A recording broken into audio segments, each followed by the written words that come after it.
Today's guest didn't come here to play startup theater. Ray Johnston builds profit machines. He's not just scaling brands, he's turning paid media into a weapon.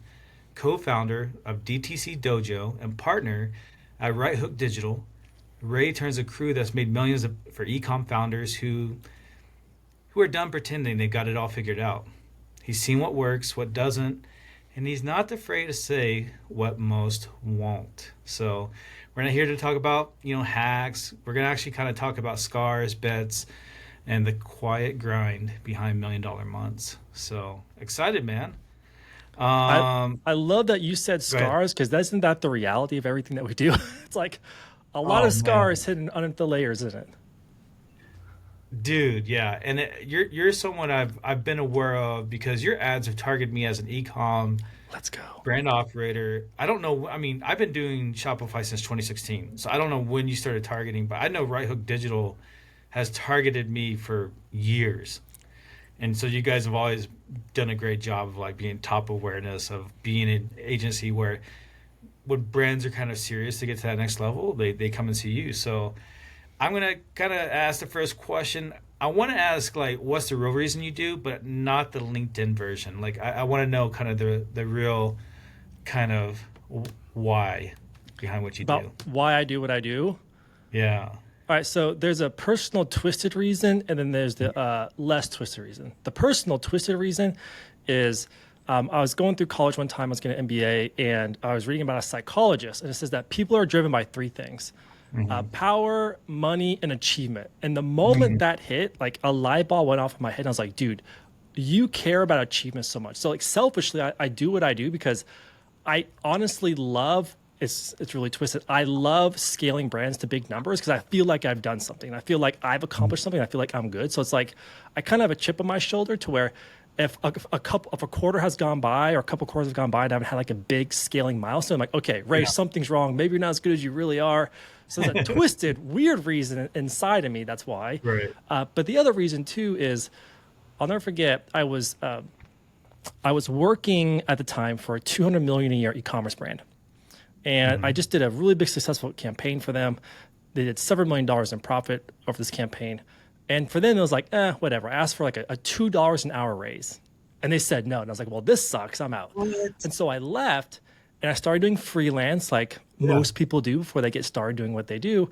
And I was working for a boot company. They sold like Western girl cowgirl boots, Okay. and I'll never forget. It was her husband. They had like a little boy at the time, and seeing their business grow, and they could afford a bigger car, a bigger house, like they could go on a vacation. I was like, dude, there's something like kind of cool about helping other people like get out of the poverty and actually Right. build some real wealth. And that's the second Right. reason why I do it. Yeah, that's awesome. No, I've definitely felt that. So I think you kind of answered like, part of my next question is I'm not built for the normal path. But let's talk about like you talked about the $2 raise that obviously has an effect, and I definitely understand it because I was delivering furniture for 5.15 an hour, Oh my and gosh. I remember my wife being pregnant, and it's just like I get those moments where you're like, I just need a couple dollars more. What do you mean, you guys? You know what I mean? So I get that. What's a scar in your current kind of you know lane of what you're doing that has made you better?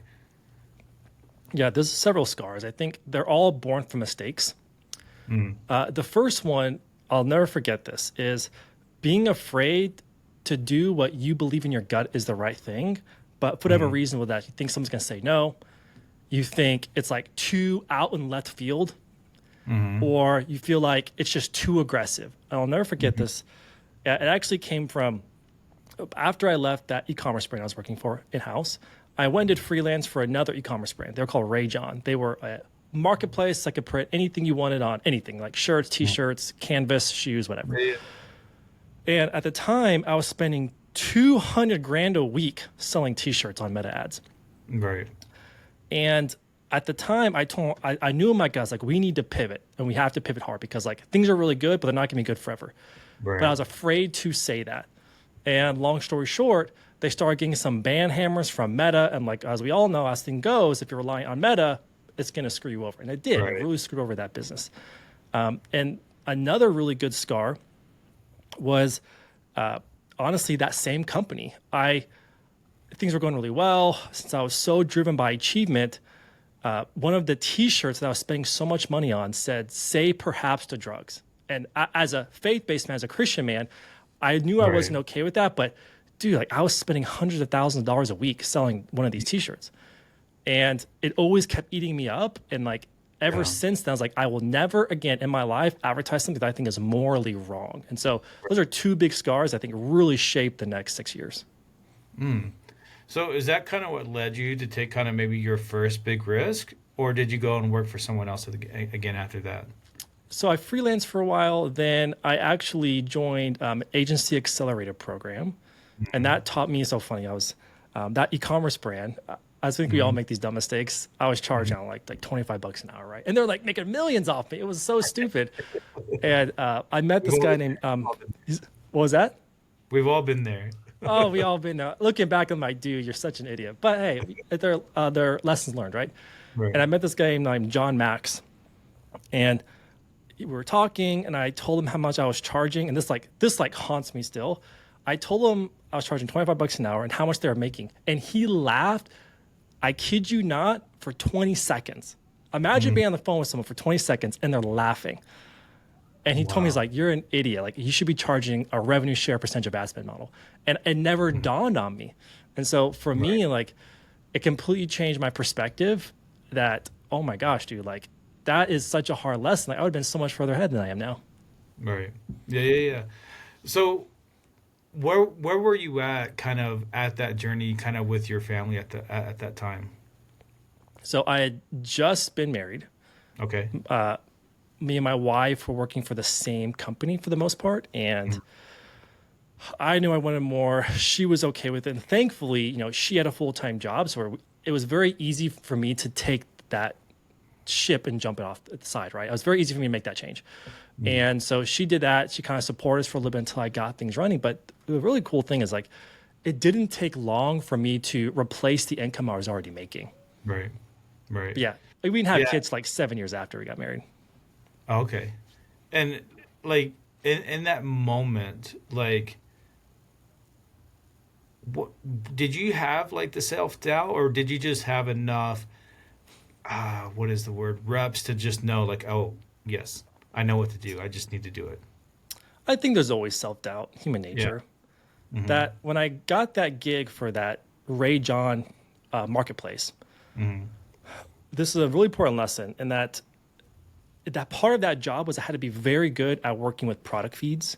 And part of me applying for that job was I had to film a video of me manipulating product feeds. And at that time, dude, like, I was good, but I'd never touched a product feed in my life.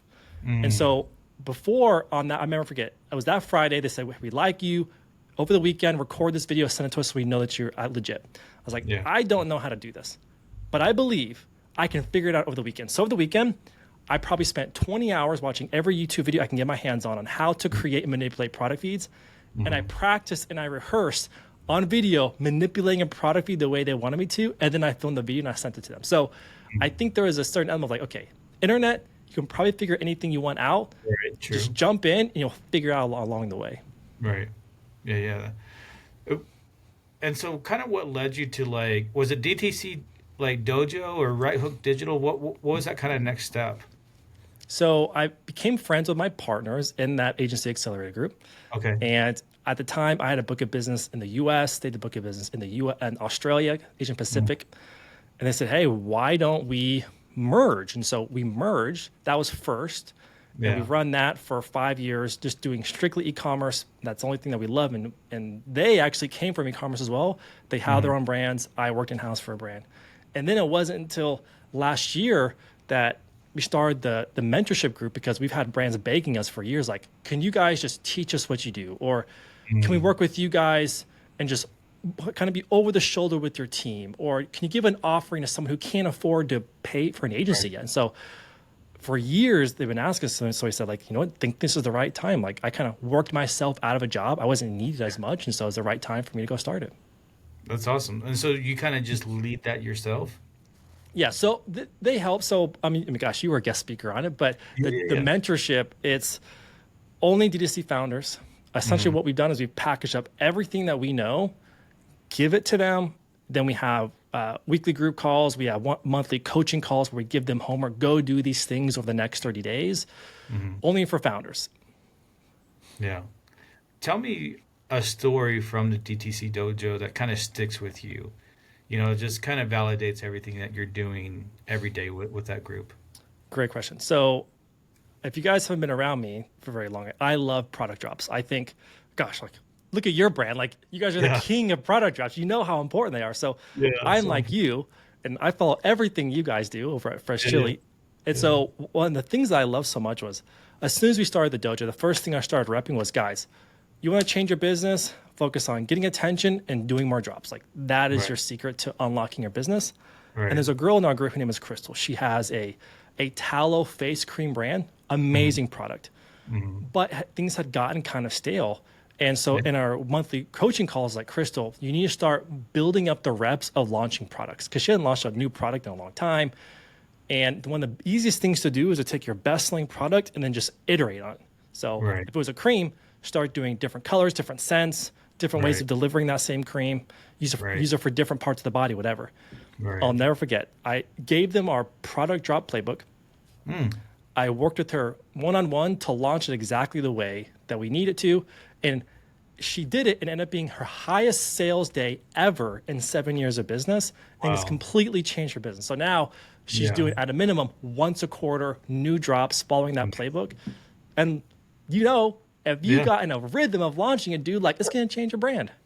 It does. It does. I think there's like a mental hurdle that the organization internally, especially if you're beyond a solo and you got a team, And it's you hard. know, there is a little bit of that. But once you kind of, like you say, get those reps in, and man, I mean, I think we probably got about 15 product drops, that we're going to be doing, for Q3 and Q4.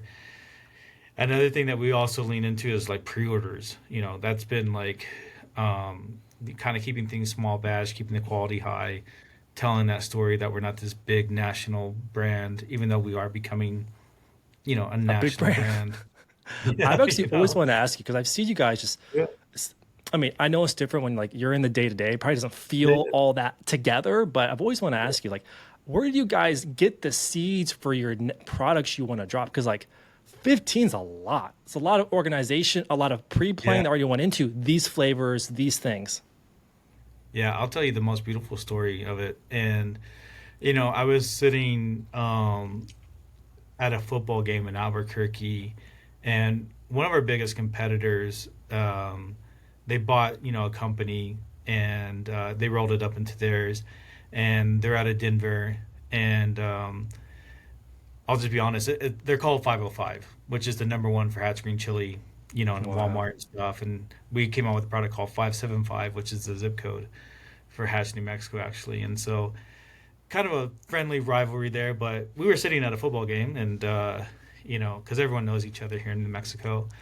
And he was like, how do you guys do your product, development? And I was like, well, let me ask, how do you do yours? Well, he's like, we got a food scientist, and we got a group of, like, people in a lab, and I was like, yeah, man, this kind of just comes from our kitchens. Like, we're just foodies, and so, We like, are I the mean, our food general man, scientists. yeah, yeah, exactly, and it started with my partner's, family's recipes, and my general manager now does a lot of kind of the product development. Obviously, I've contributed to that process as well, and but again, it's just sort of, it's kind of based on customer feedback and also just what we like to cook at home. So funny. Yeah. So I'm a user of fresh chili, obviously, and Oh, yeah. my wife loves, I forget the name, it's like the ketchup replacement, the barbecue sauce. Hatchet. Yeah, and barbecue. Yes. Yeah. She freaking loves that thing. Yeah, That's our yeah, yeah, go-to. yeah. Oh, thank you. Um, okay, well, great. And so basically, in DTC Dojo, and you got Right Hook Digital. Is there a moment in your in kind of that career and that journey where things started to fall apart, and kind of how did you crawl out of that or move forward from that moment? Which time? I know. Yeah, I'm asking you to pick one. That's why I love the expectations you set at the very beginning around the Yeah, scars. yeah, And yeah. I don't think people talk about it enough because it looks really great on the outside. It's Right. like, oh, like you guys know how to get leads and you know how to do Yeah. product draws, but Right. they don't see like when something breaks, when people leave, uh, Right. when something That traumatic happened. happens. And it's happened Right. to us so many times throughout the years. Like I'll never Uh, forget when we first merged. It was all right around the same time. It was right. It was like 2019. yeah. And you mentioned at the beginning, like we are really good at doing marketing. So we do for other people. So like, let's do it for ourselves, right? And we just had over an abundance of lead flow and an overabundance. It was right around that time I just cracked how to recruit anyone I can within 60 Yeah. days. So we're just like skilling up on both sides. Well, we Hmm. scaled so fast, like we almost broke our business. It was really, really bad. So I'm Yeah. sure you probably had Yeah. maybe actually it might have been when you did the truck giveaway. You Yeah. do so much, you just like almost break Exactly. your business. Like that was the Yeah. first time we're like, okay, we can't just keep scaling up and to the right forever. Exactly. Exactly. Yeah, we're definitely feeling that. We're up 95% year over year, and we've already sold out 22 of 26 products, and harvest started today. Wow. So like, how do we get creative with cash flow and all these things? Like, it's not as easy as people think, right? There's always more problems that are being unlocked. Um, so on that note, because I do believe that being in business is problem solving, and you gotta love solving problems. What's the worst advice you've ever taken from someone? Y'all, so many. So I kind of fell into the trap before, when we get started, we're wearing all the hats, so we have to fix all the problems. But then like as you start Yeah. getting some people underneath you that you can delegate to, personally, I believe I fell into the trap where you hear these stories where you don't want to be a micromanager. You don't want Right. to overstep their bounds. You want to give them an environment where they can grow and learn how to solve the problems for themselves. And I'm an extreme person. I tend to go from one extreme to the other. And from that, I got to the point to where, in order to help develop my team, I gave them so much bandwidth. Problems Hmm. weren't getting solved fast enough. It was taking quarters Right. to solve a really good problem, or maybe even longer, or some problems don't get solved at all. And I've kind of really come full circle because I was thinking about who are the leaders that in my life I've admired. The Mm. people that they come into a room and you're like, yes, daddy's here. He's going to help solve this for me. Like Yeah. who is that person? I thought about those leaders, and the leaders that I've admired the most were no, like they didn't take things off your plate to help you solve it. But what Mhm. they did do is they zoomed in, got in the battle with you, helped Right. you fight that enemy. And then once you beat it, it's like, okay, now we have a better way to fight this enemy. Now you own this from here on out, and I'll go fix the next enemy I have to go kill. And so, like, Right. I've really come full circle where I believe those kind of CEOs, those kind of founders, that happens because when you're in peacetime. And Right. peacetime makes people really lazy, I feel like. And I feel like for us, we got really lazy. Right. COVID, 21, 22, like it was just too easy. We got quite Right. lazy and complacent. And so that was the biggest lie I fell into is like, as a leader, your job is to fix problems. And the faster you fix the problem, the faster it unlocks the next thing. So your job is to, you don't take it off your team's plate, but you get in the battle with them, solve the problem as fast and aggressively as possible so that they have a good framework, one, how to solve problems. Number two, on the best way to now handle that situation, put a system in place, move on to the next thing. The worst thing you can do is just be like what I call a coaching CEO, where you Yeah. don't actually dive in and solve anything. You just kind of try to coach your team through it. And I feel like those are the kind of companies that get quite stale. Yeah, that's true. I've seen that played out several times, and I can even say that I've even played that role before in different companies I've been a part of too. And again, the outcome was not a net positive.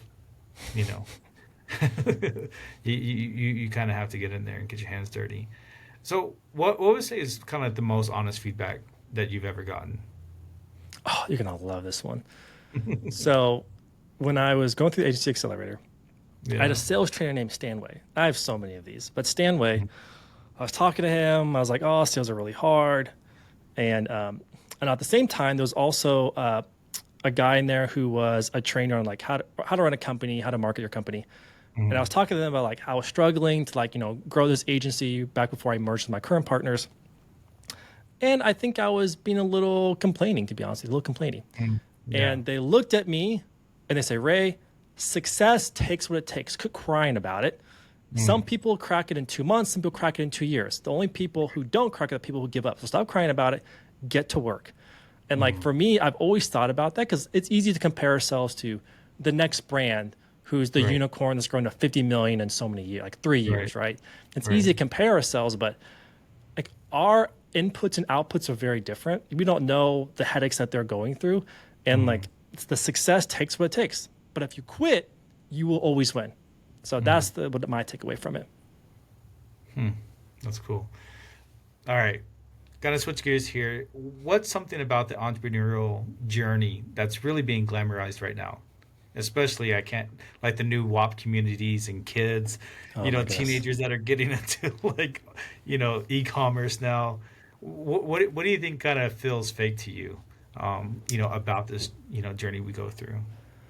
Yeah, it's a few things. The first one is kind of tied to my previous point is the culture of trying to make this massive business in 3 months. And if you don't make it in 3 months, you're somehow a failure. And I think that's really dangerous emotionally, psychologically as well, because the reality is some people, you have to kill your current self and reinvent the new self that's going to actually have a business like that. And I think that's the big danger. Sometimes some people that takes 3 months. Some people you have to go on a big journey to create a whole new self, to be a person who can create a future or a company like that. So that's number one. The second one is going to be, and I see this a lot online right now with AI, and that is people creating products or services because they know they can pump the money through it, but they don't actually create a good net outcome for people or a good net result. And we've seen this all the time with like whether the FTC going after the previous like Amazon done for you, Shopify done for you businesses that have been sued like crazy because they sold a great pipe dream, but they didn't actually get the outcomes. And I think that's what's really dangerous too, is that goes along with, and they're tied in together in that try to make as much money as fast as possible. But what's the end result that's actually creating the result that people want to rave about? So I think those are two big dangerous things. What's a story that you publicly have never told? I'm gonna put you on the spot here, but maybe you should, for someone who's listening. I've never told. Good or bad? Does it matter? Doesn't matter. Just something that Yeah. Oh, I'll tell this one. I've never told a story. So Okay. one of our greatest success stories was a fashion brand. They came to us and were really good at fashion. We cracked it. And they came to us, they were probably doing like $30,000, $40,000 a month. And we're working with them for 2 years. We got them to 14 million, slow and steady, just knocking it out. And they loved us. They loved our systems. But we ended up screwing up and losing that brand. And the reason why is because the person who was working on their account was, number one, just getting stale.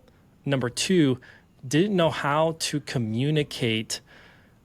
He knew how to communicate, but he didn't know how to communicate and resolve conflicts. He was the kind of person where everything was all very happy and you want to keep things very happy versus conflict resolution. And that founder, after several calls, like, hey, like, I need things to get better. I need things to get better. And we're like, oh, but we made them so much money. Like, surely they're not going to up and leave us. And they did, man. And like, that was a really hard pain to swallow because they were paying us a lot of money. Their number one client, a lot of our profit was coming from them. And we screwed up. We are the ones that screwed up. We didn't see the warning signs. And like ever since that moment, I think we're very sensitive. Like the moment we just get the EQ senses, are tingling on the back of our neck, like something's not right. Like we attack it very fiercely because you have to. Like you have to trust your gut. And if your gut's saying, hey, like something's not 100%, it's not 100%. So you need to dive in and figure out like what's the reason? How can we talk about the elephant in the room? And sometimes that's we're screwing up, sometimes they're screwing up, sometimes it's a profit issue, but like just talk about that as soon as possible the moment you feel or sense that. Yeah, that's great advice. I mean, I think it goes back to what you were kind of saying earlier. The term I like to use is fat and happy.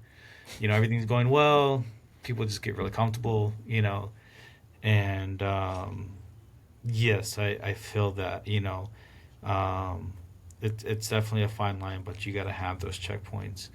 If you could go back and whisper something encouraging to when you went on your own, now that you kind of have the knowledge you have, what would that be?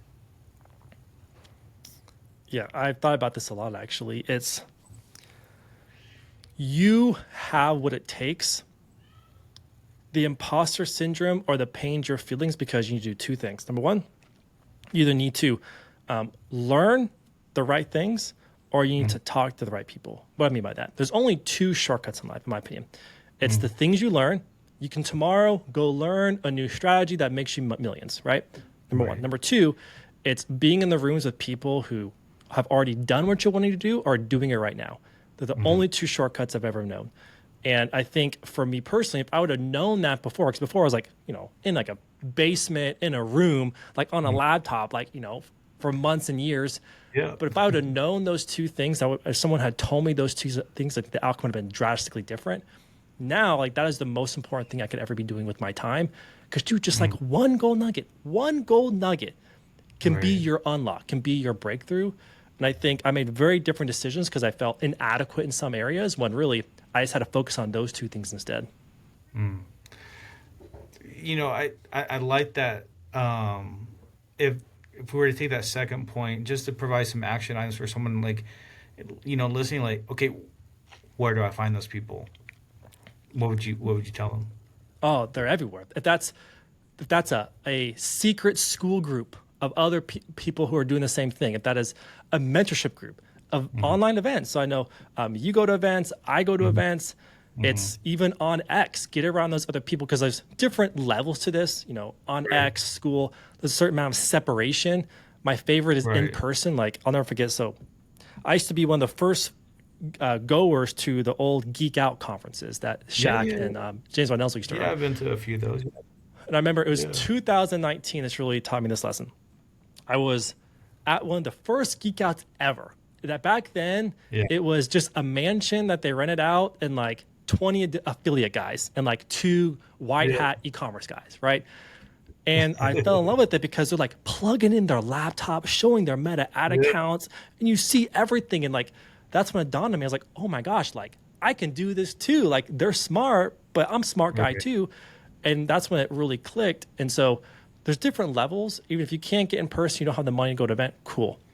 Like most people live close to a big city. There's someone who's in e-commerce there. You could DM or start following people on X. Join a school group. Some of them are like $99 a month. Most people can afford $99 a month. Right. Yeah. No, that's great advice. I think a lot of times it's just like the insecurity, right? Or kind of the imposter syndrome or self-doubt. And, really, you're going to, I would just say this, like you got to get used to that. And you got to get used to overcoming it. And you're just going to get better at it.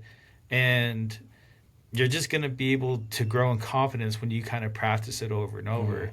And, there's something that like, I think I was listening to like Alex Hermosi, and he was talking about how like people think they're really bad at talking in public, or giving speeches or whatever it is. And he made the comment, is like, it's just because they haven't practiced. And that really hit home with me, because if you were honestly, like, say you had to speak at a conference and you practiced in the mirror every day for an hour, you would get up on that stage and crush it, right? Yes. And that really kind of stuck with me. It's just like we tell ourselves that we're not good at things, but it's just we're making excuses for not putting in the work. Truly. Do you know who John Maxwell is? Yeah. Yeah. So one of the books that changed my life, John Maxwell's 15 Invaluable Laws for Growth. It was actually that book was the reason I decided to quit that job and go out on my own. And one of the laws in there that's just, it's one of those lessons that it almost haunts you because you think about it for the rest of your life. Right. And the law was, when you become the top of your class, it's time to find a new class, so that you're now at the bottom of the list. Because being in that environment is what propels you to grow. And so I think about Right. that all the time. Like, am I in a class where I'm the top dog? If I am, I need to now level up, get in a room or Right. environment where I'm the dumbest person in the room. Because that Right. osmosis of being around those other people fuels you to grow. Mm. And it's like, I think about that quite often. No, and I couldn't agree more. I couldn't agree more. I definitely have felt that in the last few years of my life, just being in rooms that like I really felt like I had no business being, I know. It's you a know. great feeling. Yeah, but at this, and everyone's really inviting though. Everyone's really going back to your point of people who want to join a school group or get on X or DM or show up to events. Like everyone's knows how hard it is. I think this is a good industry because people, for the most part, are generally willing to give their time and Yes. and just help. And so, with that note, where can people find help at DTC Dojo or Right Hook Digital? Like, where can they connect with you? Just hit me up on X. I am Ray Johnston. That's where I spend way too much time on X. It's probably the best place to get a hold of me. Shoot me a Yeah. DM. All right, cool, cool, cool. Hey, man, thanks so much for sharing your story today, and I really appreciate, um, your heart, your leadership, and the care that you just really have for this community. I think we all need more Ray Johnsons in the world, and so I Man, just that means a appreciate you lot. being Thank you. on it. Yeah. All right. Thank you guys.